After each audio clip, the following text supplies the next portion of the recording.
After age 60, thousands of men across America are waking up to the same horrifying news. You need penile surgery. Not because of cancer, not because of trauma, but because of something they did or didn't do every single day. Here's the truth no one's telling older men. 99% of these surgeries could have been avoided. And the worst part, it all starts with 4 daily habits so common, so ordinary, most men never suspect they're doing damage. Until it's too late. I'm Dr. James, a urologist with over 3 decades of experience in men's health. I've sat across from hundreds of older men, strong, proud men, reduced to silence when they hear the word surgery. They never thought it would come to this, but in nearly every case, I've seen the same 4 culprits hiding in plain sight. You see, it's not just major illness or genetics that leads to losing your function as a man. It's the everyday things: sitting too long, eating the wrong foods, stimulating the wrong way, and letting testosterone fall without a fight. These habits quietly destroy blood flow, damage tissue, and strip away your confidence from the inside out. But here's the good news. Today, I'm going to show you exactly how to avoid these 4 traps. How to protect your manhood without surgery, without pills, and without giving up your dignity. And in just a moment, we'll uncover the first danger that's hurting your health more than you realize, starting with something you're probably doing right now. Before we dive into the 4 hidden causes behind most penile surgeries after 60, make sure you hit that subscribe button and turn on the bell, so you never miss vital health advice designed specifically for men your age. And if you find this video helpful, type 1 in the comments. If not, type 0. Your feedback helps me make these videos better for you. All right, let's begin with the very first and most common reason I see in my practice. One that silently affects nearly every older man I treat, yet almost no one talks about it. It's not a disease, it's not a medication, it's something as simple as this: sitting too long. And the damage it causes to your circulation, especially below the waist, is far more serious than most men realize. Let me explain why. 1. Sitting too long each day, the silent circulation killer. I'll never forget one of my patients, John, a retired engineer in his late 60s. He came to see me about declining intimacy, frequent numbness, and a growing sense that something just wasn't right down there. His blood work was normal. His testosterone wasn't perfect, but manageable. But then I asked a simple question. John, how many hours a day are you sitting? He paused. Then he said, pretty much all day. I sit for breakfast, I sit to read, I sit to watch TV, then I go to bed. There it was. You see, what most men don't realize is that prolonged sitting is one of the most dangerous habits for penile health, especially after 60. It may not sound like a threat, but when you sit for hours at a time, day after day, you're putting constant pressure on your pelvic floor, compressing the arteries and veins that supply blood to the penis. And the older you get, the more fragile those blood vessels become. They're narrower, they're less elastic, and they need movement daily, consistent movement to stay alive. When you sit too long, the muscles in your lower body weaken. Blood flow stagnates and oxygen can't reach the erectile tissues the way it used to. Over time, the result is tissue death, loss of sensation, and reduced ability to achieve or maintain an erection. But it doesn't stop there. Men who sit for extended periods also have a higher risk of developing pelvic congestion syndrome, a condition where blood pools in the lower abdomen and groin, leading to discomfort, swelling, and progressive vascular damage. And here's the part no one talks about. If this goes on long enough, some men lose function completely. The blood vessels shrink or collapse. The erectile tissues harden, and when pills and pumps stop working, the only option left is surgery. Sometimes it's a penile implant. Other times it's reconstructive surgery. Either way, it's invasive, expensive, and life-changing, not just physically, but emotionally. What makes this especially tragic is that it's so avoidable. Simply getting up every 30 to 60 minutes, walking around the house, doing light stretches, even standing while reading or watching TV, these small acts can keep blood circulating and preserve function. Your penis is like a plant. It needs water, oxygen-rich blood to stay alive. And when you cut off its supply, even slowly, you're starving it from the inside out. I often tell my patients, your chair may be more dangerous than your cholesterol. And I mean it. Especially after 60, the difference between sitting all day and moving throughout the day can be the difference between lasting function and permanent loss. Now, if you're already seeing early signs, numbness, weaker morning erections, or reduced sensitivity, don't panic. Your body has an incredible ability to heal, even in your later years, but it needs you to act now. So here's what I told John, and what I tell every man over 60. Start by standing up every hour, take short walks after meals, do gentle squats or leg stretches, and most importantly, treat movement not as a workout, but as medicine, because it is. But sitting too long isn't the only daily habit silently destroying blood flow and leading men to surgery. There's another culprit hiding in your kitchen, something millions of men consume every single day, not realizing it's fueling inflammation that attacks your manhood from the inside. Let's talk about that next. 2. Eating inflammatory foods. Daily. The silent destroyer of penile tissue. A few years ago, I had a man in my office named Richard. 72, widowed, kind eyes, and a gentle way of speaking. He'd come in because he was worried. It just doesn't feel the same anymore, he said. Not as firm, not as sensitive, and sometimes not at all. We ran the usual tests. Hormones, vascular scans, nerve function, nothing jumped out until we reviewed his diet. Every morning started with processed cereal and orange juice. Lunch was a sandwich with white bread, deli meats, maybe chips. Dinner, often fried chicken or frozen pizza chased with something sweet. Nothing unusual for his generation, nothing extreme. But here's what most men don't realize. Those foods were fueling a fire inside him, one that was burning away at the very tissues responsible for his ability to feel, respond, and function as a man. This is the hidden truth I wish more older men knew. Chronic inflammation is one of the leading causes of irreversible penile damage, and it's not caused by injury or accident. It's caused by what you eat, day in and day out. Inflammation is your body's response to harm. When it's acute, like after a cut or bruise, it's a healing signal.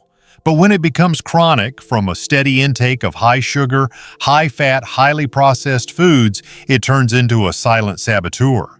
It doesn't just affect your joints or your gut, it attacks your vascular system, damages your nerve endings, and breaks down the smooth muscle inside your penis that's essential for an erection. In Richard's case, it had been happening for years, quietly, without pain. Until one day he noticed things didn't work the way they used to.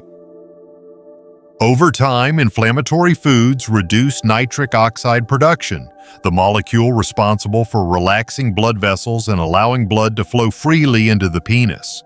Without enough nitric oxide, erections become weak, unreliable, or completely absent.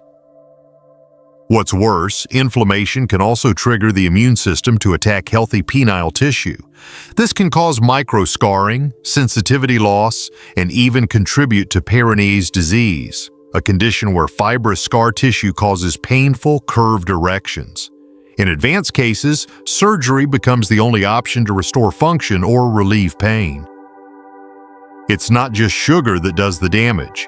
Processed meats, deep-fried foods, white bread, margarine, sodas, and seed oils all contribute to systemic inflammation. These foods may seem harmless, especially when they're part of a routine you followed for decades, but over time they're slowly undermining your ability to function, connect, and feel like yourself. I told Richard the same thing I'll tell you now. Your plate is either helping you heal or it's quietly hurting you. And the good news, your body responds quickly when you make a shift.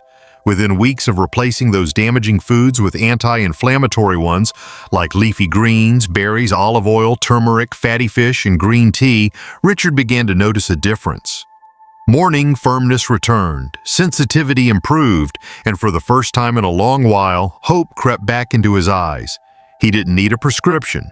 He just needed the truth and the courage to act on it. But while inflammation can quietly destroy your inner systems, there's another habit that causes direct physical damage to the penis, and most men do it without even thinking twice. It's personal, it's common, and it might be silently scarring the very tissue you depend on for pleasure and connection. Let's take a closer look. 3. Incorrect self-stimulation, a small habit with big consequences. There's a quiet conversation I've had many times with men who finally gather the courage to bring it up, usually in a low voice just before leaving the exam room.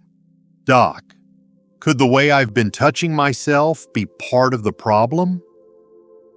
I always appreciate the honesty, because the truth is most men never get taught how to care for their bodies, especially in this deeply personal way. We grow up figuring things out in secret on our own, with little guidance and a lot of trial and error. But here's what I want you to hear clearly. The way you stimulate yourself matters, especially after 60. And if done incorrectly, it can cause long-term damage that leads to loss of sensation, painful erections, curvature, and even the need for surgical correction. I think of a man I treated named Walter. He was 68, retired from a factory job, and still fairly active. But intimacy had become difficult. He complained of reduced feeling, some mild pain during erection, and a strange curve he never used to have.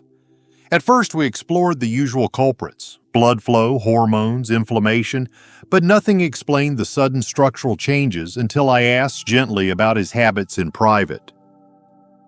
He looked down and said, "I've been doing it the same way for 40 years, tight grip, no lube, just how I always did it." That was it. Over time, repeated self-stimulation with excessive pressure, no lubrication, or in awkward positions can cause microtears in the erectile tissue.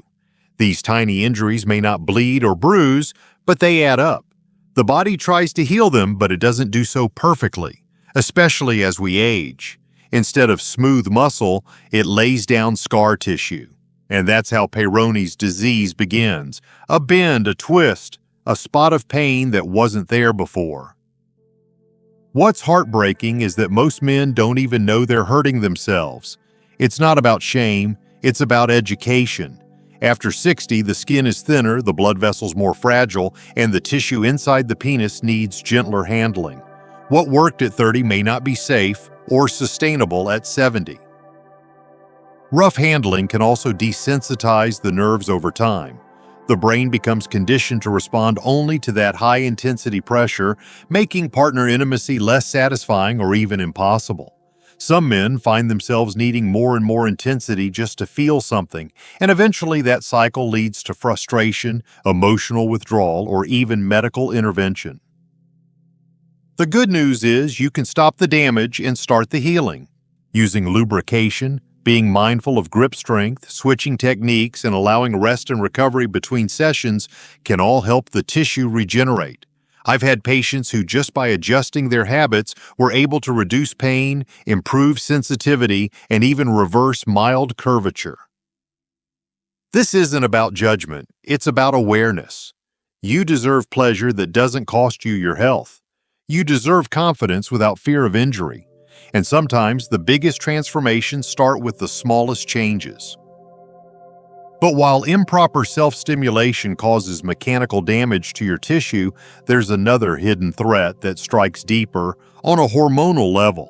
It doesn't scar the skin, but it quietly steals your energy, your drive, and your very sense of manhood. It's the internal collapse no one warned you about, and it may already be underway. Let's talk about it next. 4. Lack of movement and low testosterone, the silent twin saboteurs. I once had a patient, Frank, who walked into my office with a heavy heart. He was 70, soft-spoken, the kind of man who'd lived a disciplined life. A Navy veteran, proud father, never missed a bill or an appointment. But lately, something had shifted. "Doc," he said quietly, "I feel like I'm fading. I'm still here, but I don't feel like myself anymore." Frank hadn't been sexually active in over a year. He said his energy was gone, his sleep was broken, and he didn't even feel the urge for intimacy anymore, not even the thought. "It's like the pilot light went out," he told me. What Frank didn't know, and what most men don't realize, is that two seemingly small things were working together to slowly steal his vitality: a sedentary lifestyle and plummeting testosterone. Alone, either one is damaging. Together, they become a devastating force that affects not only your erections, but your identity as a man. When we stop moving, when our days are spent mostly sitting, shuffling between couch and car, we're not just weakening our muscles, we're shutting down our hormonal engine. Movement, especially resistance-based movement like walking uphill, climbing stairs, or lifting even light weights, is a powerful trigger for testosterone production. It tells your body, I'm still in the game. I still need strength, power, vitality, but the less you move, the more your body assumes those days are behind you, and it adjusts accordingly. Testosterone begins to drop, and once it dips below a certain point, everything changes. Your metabolism slows, your belly grows, your motivation disappears. Sex drive fades, erections weaken, sleep suffers, and gradually you begin to feel like a shadow of the man you used to be. Low testosterone also leads to the breakdown of penile tissue. You see, testosterone isn't just about desire, it's about maintenance. It helps preserve the structural integrity of your erectile tissue, keeps your blood vessels responsive, and fuels nitric oxide production for healthy blood flow. Without enough of it, the tissue shrinks. Blood struggles to enter and stay. And once that starts to happen, many men turn to medications, then injections. And when those fail, to surgery. It doesn't have to be this way. When Frank and I talked through his habits, we found that he hadn't exercised in over 2 years. He'd stopped going for walks after a minor knee injury and never picked it back up. He was also drinking more than he used to, eating late, and going to bed too late. These things happen slowly, quietly, without a moment you can point to and say, that's when it changed. But over time, they add up. The plan we made for Frank was simple. A short morning walk every day, 10 push-ups against the wall, cutting alcohol in half, getting to bed by 10, and starting a daily zinc and vitamin D supplement. Within 8 weeks, he came back with color in his face. His energy was up. He started waking with morning firmness again, and more than that, he said he felt connected to himself in a way he hadn't in years. Sometimes the most powerful medicine doesn't come in a bottle. It comes from movement, consistency, and learning how your body really works. And now you've seen all 4 of the most common silent causes leading older men to the surgical table. Day by day, habit by habit. But just knowing them isn't enough. What matters now is what you do with this knowledge, because in the next moment I'll show you how to reverse the damage, reawaken your strength, and protect your manhood starting today. 5. Conclusion: how to stay out of the operating room and reclaim your strength naturally. I've spent over 30 years sitting across from men just like you, men who never thought they'd lose their confidence, their drive, or their connection to their own bodies.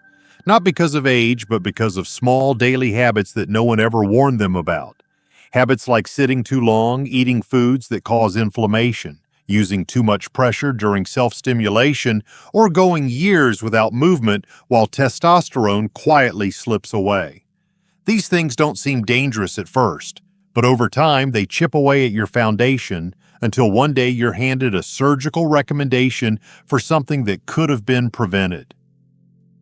But you're here now. And that means there's still time. Because the truth is, your body isn't broken. It's responsive. It's waiting. And it can still change, no matter what age you are. You don't need to live in fear of losing your function. You don't need to resign yourself to pills, injections, or procedures. You need to reclaim what's already yours: blood flow, sensation, confidence, connection. And it starts with awareness, small changes, and the decision to move forward today. If there's one thing I've learned from my patients, it's this: the men who heal the most are the ones who refuse to give up on themselves. You still have time, you still have power, and your best days are still within reach if you're willing to take the first step. Now, let's take it together.